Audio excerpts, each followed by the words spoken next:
Le piège de l'agoraphobe aussi, c'est le mental. Le piège de l'agoraphobe, c'est l'appréhension. Le piège de toute peur irrationnelle, c'est de d'abord faire l'histoire dans sa tête, et ensuite essayer de reproduire ce que vous avez fait dans votre tête en vrai. Ça n'existe pas. En fait, tous les scénarios que vous faites dans votre tête, vous les vivez, exactement comme vous vivez quelque chose dans la 3D. Euh, si vous faites un rêve, vous allez avoir peur, vous allez ressentir plein d'émotions dans le rêve. C'est juste que vous n'avez pas cette impression de contrôle physique sur les choses. Donc vous pensez que c'est pas réel. Par contre, tout ce que vous avez ressenti, c'est réel. Ce que vous vivez dans la 3D avec votre corps, vous pensez que vous avez un contrôle dessus, donc vous pensez que c'est réel.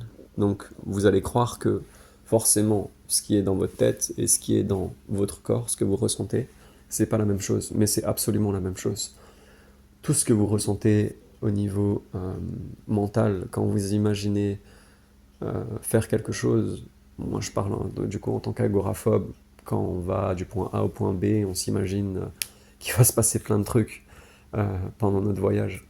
Du coup, vous faites déjà le voyage dans votre tête. Du coup, vous partez déjà avec l'histoire toute tracée. Et vous autorisez la vie à vivre cette expérience avant qu'elle n'arrive. Vous autorisez déjà, en fait, l'échec.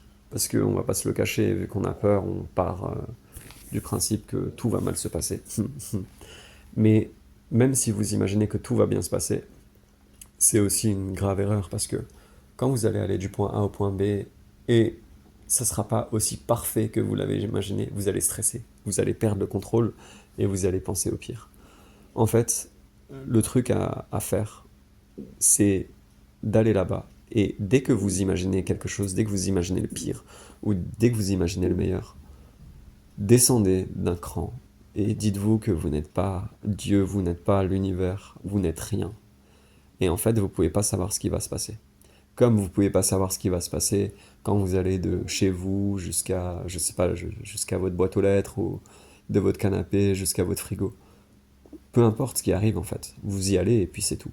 Essayez d'avoir le même ressenti, essayez d'avoir la même prédisposition quand vous allez euh, point A au point B. Essayez de vous mettre en tête que rien ne se passera aussi bien que vous le pensez et rien ne se passera aussi mal que vous le pensez. Les choses se passeront, point. Et ce qui doit arriver, arrivera.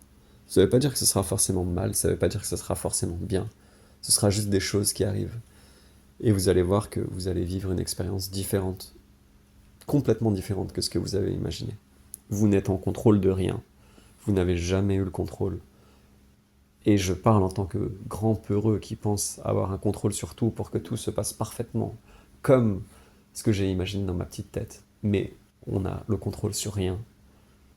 On est trop égocentré pour croire qu'on a le contrôle de quelque chose, mais ce n'est pas vrai. On a le contrôle sur rien du tout, on ne l'aura jamais, et on ne peut pas acquérir de la confiance en pensant que tout se passe exactement comme on l'a prévu et tout ça, ça ne fonctionne pas. Les choses arrivent, point. Il n'y a aucun contrôle sur rien, et il n'y en a jamais eu. Jamais. Donc je reviens avec d'autres observations pour les agoraphobes et autres phobies pour les gens qui ont peur en général. Donc déjà, je voulais clarifier aussi une chose. Ceux qui ont des phobies, ceux qui ont peur de quelque chose, si vous avez peur d'un clown, si vous avez peur de l'avion, ou si vous avez peur de sortir comme moi, il n'y a aucune différence en fait. On a tous peur de quelque chose. Quelqu'un qui a peur d'un clown et quelqu'un qui a peur de prendre l'avion, c'est la même chose. Ils ressentent de la peur. Donc au final, le peureux n'a pas besoin d'expliquer à l'autre. Tu vois, une crise d'angoisse, c'est ça. L'autre n'a pas besoin d'être ultra empathique. Oui, je comprends, je me mets à ta place et tout. Non, celui qui a peur, donc il sait. C'est pas une question de comprendre, c'est pas une question d'imaginer, c'est une question de d'avoir expérimenté la peur et du coup de savoir ce que c'est, ce qu'est une peur irrationnelle. L'agoraphobe n'a pas besoin d'expliquer sa peur à quelqu'un qui a déjà eu peur. Donc on parle de quelque chose qui dépasse l'empathie. On parle d'une expérience de quelqu'un qui a fait la même expérience que vous. Donc, vous n'êtes pas obligé d'expliquer forcément ce qu'est l'agoraphobie à quelqu'un qui a d'autres phobies ou une autre peur. On se rejoint au final sur l'émotion et sur les ressentis. Et c'est là le principal.